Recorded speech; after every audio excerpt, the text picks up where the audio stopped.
Hello guys, welcome back to a YouTube channel. ഇന്ന് നമ്മൾ തയ്യാറാക്കുന്നത് ഒരു വെറൈറ്റി ദോശയാണ്. അതായത് ഇത് ചിലവരൊക്കെ ട്രൈ ചെയ്ത് നോക്കിയിട്ടുണ്ടാവും. ട്രൈ ചെയ്യാത്തവർ എന്തായാലും ഒന്ന് ട്രൈ ചെയ്ത് നോക്കണം.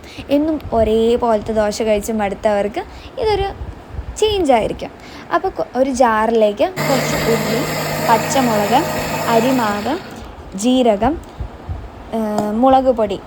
ഞാനിവിടെ എക്സ്ട്രാ ഉപ്പ് ചേർക്കുന്നില്ല, കാരണം ഞാൻ അരിമാവ് അരയ്ക്കുമ്പോൾ തന്നെ അതിൽ ഉപ്പ് ചേർത്താണ് അരച്ചിട്ടുള്ളത്. എന്നിട്ട് നമുക്കിതൊന്ന് മിക്സിയിലിട്ട് ഒന്ന് അരച്ചെടുത്തിട്ട് നിങ്ങൾക്ക് വേണമെങ്കിൽ ഇതിൽ മല്ലിയിലയോ കറിവേപ്പിലയോ ചേർത്ത് കൊടുക്കാം. ഇവിടെ ആർക്കും ഇഷ്ടമല്ലാത്തതുകൊണ്ട് അത് ചേർക്കുന്നില്ല. എന്നിട്ട് നമ്മൾ ചൂടായിട്ടുള്ളൊരു പാനിലേക്ക് നമുക്ക് ദോശ ചുട്ടെടുക്കാം. ഇതിപ്പോൾ നമുക്കൊരു വെറൈറ്റി ആയിട്ടൊരു ഈവനിങ് സ്നാക്ക് പോലെ, ഈവനിങ് സ്നാക്കല്ല, ഈവനിങ്ങിൽ നമുക്ക് ചായേൻ്റെ കൂടെ കുട്ടികൾ സ്കൂളിൽ നിന്നൊക്കെ വരുമ്പോൾ ഉണ്ടാക്കി കൊടുക്കാൻ പറ്റുന്നതാണ്. അപ്പോൾ എല്ലാവരും ഒന്ന് ലൈക്ക് ചെയ്യാനും ഷെയർ ചെയ്യാനും സബ്സ്ക്രൈബ് ചെയ്യാനും മറക്കരുത്. അപ്പോൾ ഇനിയും ഇതേപോലത്തെ വീഡിയോസ് വേണമെങ്കിൽ ആ ബെൽ ബട്ടണും കൂടി ഒന്ന് അമർത്തണേ. ഉണ്ടാക്കി നോക്കിയവർ ഇതൊന്ന് കമൻറ്റ് ചെയ്യണം എങ്ങനെ ഉണ്ടായിരുന്നു എന്ന്.